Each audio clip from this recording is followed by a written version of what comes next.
Did I just do that?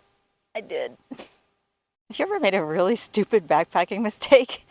You might be a little embarrassed, but honestly, everybody does it. You see lots and lots of videos about beginner backpacking mistakes, but you know what? Experienced people screw up too, including myself. So I'm going to share with you today 5 of my worst backpacking mistakes.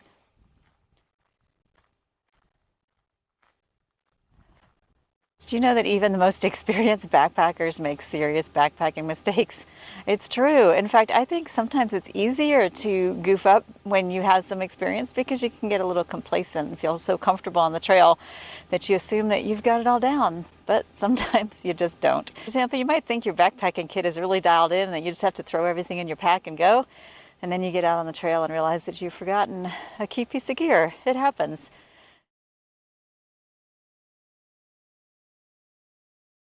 So what are some of the dumbest backpacking mistakes that I have made myself? Let me start by telling you about the food bag fail. Epic fail. It's actually not the bag itself, but the food hang that was a disaster. So this is when I was through hiking the Appalachian Trail, and my friend Mudbug and I had just come out of Pearisburg, Virginia.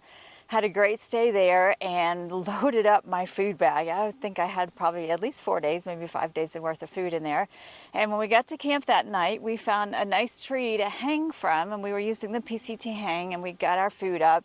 And for some reason I had it was just a regular roll top Osprey food bag, and I clipped it together, and I had a carabiner at the top, but I also had a carabiner on my food line. So when it dropped down to connect, worked fine, strung up my food, and then in the next morning when I got up to head out, I couldn't get my food down. It was stuck. But then I got up and I went to get my food bag and it would not budge.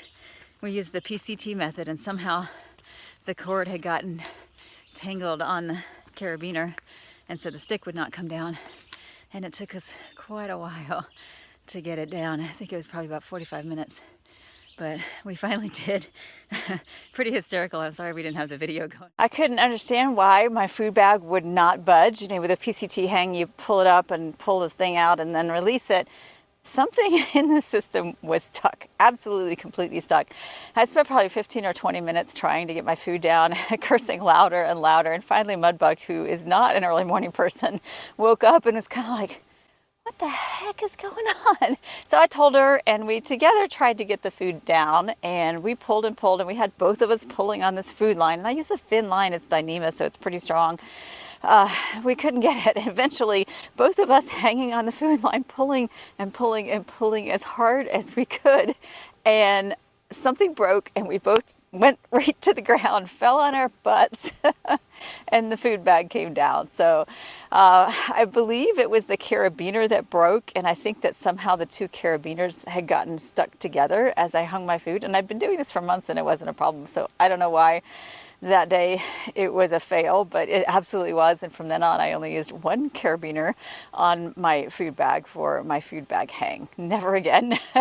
Because what was going through my head was, wow, if I've got this full food bag, I can't just leave it hanging from a tree. And I don't want to have to hike all the way back to town to either get somebody to help me climb up the really high tree, cut down the tree, can't do that. Or, you know, if I left my food there, I'd have to hike all the way back and get more food because I was several days away from the next town. So it was a massive fail, but it was also an excellent lesson learned about making sure that I was hanging my food bag without any room for error. Now this trail I'm on today is very popular. So I think I'm going to have to kind of walk and talk with you in between people going by, which is fine. I love seeing people out on the trails. Let me tell you about my second dumb backpacking mistake. And this has actually happened to me twice. And both times it could have ended up a lot worse than it did. This is a cool tree. There's the sign. Gives you an idea just how big it is. So I've done this twice, and you would think I would have learned the first time, but I didn't. And that is scaring wildlife on the trail by not making enough noise. The first time happened to me, I was on the Appalachian Trail. I was hiking in the Shenandoahs where there are lots of bears, and I just got in my own head and wasn't thinking about making noise as I kind of went down a hill on a narrow trail that was steep like this, you know, mountain coming down, a little bit of trail and more mountain. And I came around a bend and there was a really big bear not 15 feet from me. And he looked at me and I looked at him, and we kind of had a stare down because he didn't want to leave. I finally had to back up and started looking around for something to throw because he wouldn't respond to yelling or making myself big with my poles or anything like that. And I think he'd been in this situation before, because as soon as I started looking down, you know, for a little rock to pick up, he decided it would be a smart move to jump off the trail and run down the mountain, and he did. So that worked out just fine. But then I was on the PCT last year when I was starting my through hike attempt, and again, just one of those long quiet days where you're hiking and thinking and not paying attention to what's around you as much, other than just, you know, where do I have to put my feet on the trail? And I came around a sharp bend, and up above me was kind of a ledge, I guess. And I heard this big, deep growl as something really large rustled off, getting away as quick as it could, thank God, because it turned out it was a mountain lion. I didn't actually see it, but I heard it. And then the next morning I ran into some hikers who had actually seen the mountain lion. So that was pretty scary. And, you know, if I had startled him and he was in hunt mode, he could have potentially attacked me, which is not safe. So those are 2 times that I made that one big backpacking mistake, and I hope that you'll learn from that lesson. And if you are hiking by yourself, make sure that you're making enough noise to at least let the wildlife that are around you know that you're coming, so they can get scares.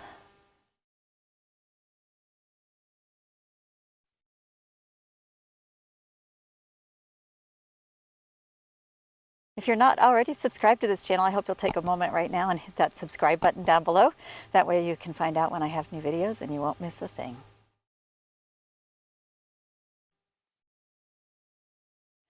Another dumb backpacking mistake that I've made, and I get really mad at myself when I let this happen, is running out of water. This is one where I think the more experienced you are, the more likely it is to happen, because you think, okay, I got this.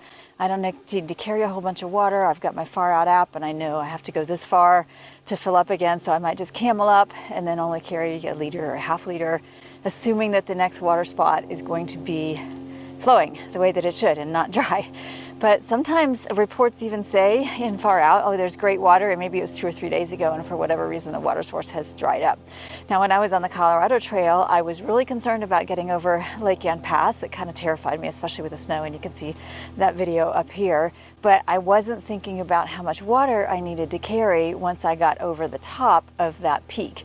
And unfortunately, getting to the top of Lake Yan Pass is only part of the equation for the day, because you have a very long stretch going downhill before you can get to more water.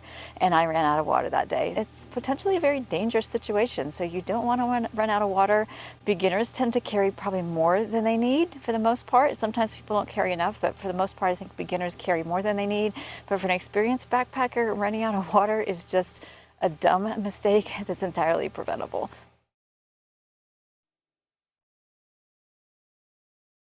The 4th dumb mistake that I've made more than once is picking a bad tent site. And it's easy when you're hiking on a trail like the Appalachian Trail or the Colorado Trail, where there's a lot of people and some established campsites, to get into camp and look and see where other people have put their tent. But that's not always the best place to put yours. Sometimes that spot is so worn down that it either becomes kind of a divot, or it's just packed down so the water's not going to drain if it rains. And I've had nights where I woke up in a puddle. In fact, in 2022, when I did my first Colorado Trail through hike attempt, there was a night where I found out what I thought was a perfect spot on the trail, and then the sky opened up, and within minutes I was in about a 3-inch puddle of water. I was sitting in my tent, which is over there now. It was over here when a torrential downpour started, and I found myself in a puddle. So I had to get out in the middle of a thunderstorm and drag it over there on the slope so that I wouldn't have everything soaking wet tonight.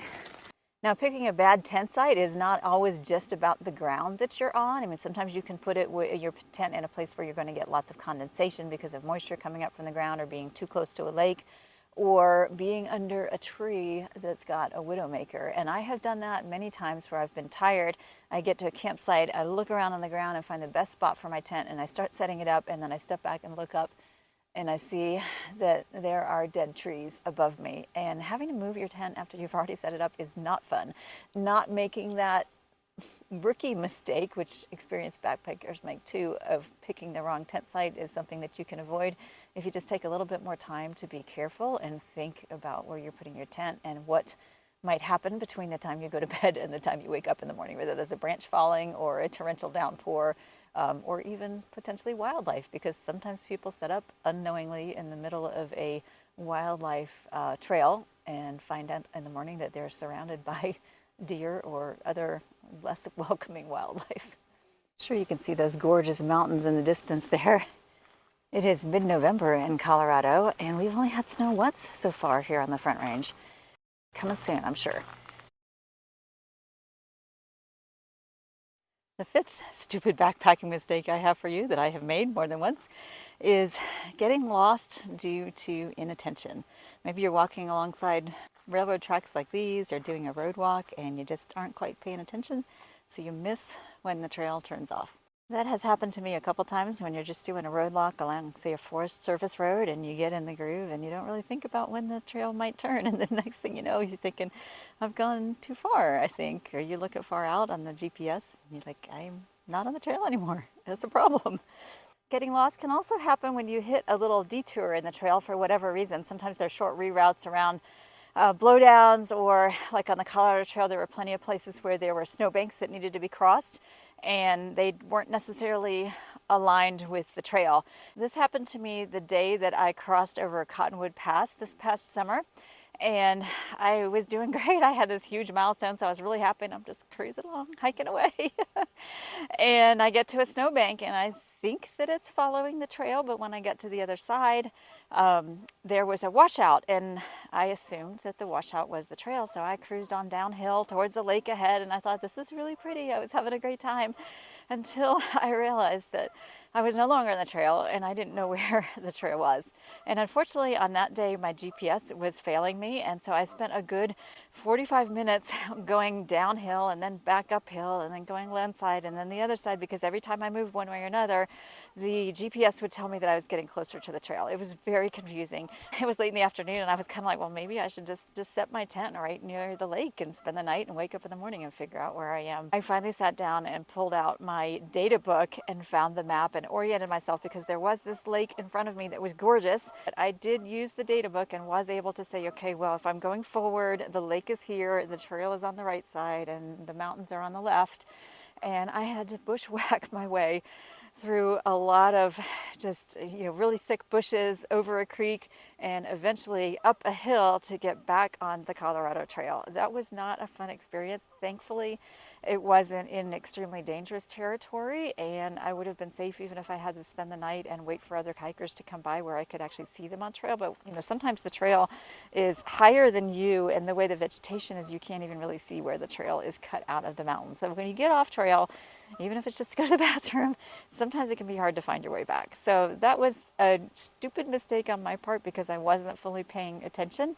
But those dumb mistakes are the things that happen, and unfortunately can sometimes lead to people having disastrous consequences. There's no substitute for experience like attention and common sense. So if you're a beginning backpacker and you're concerned about making some of these mistakes, just take your time and be prudent and be smart.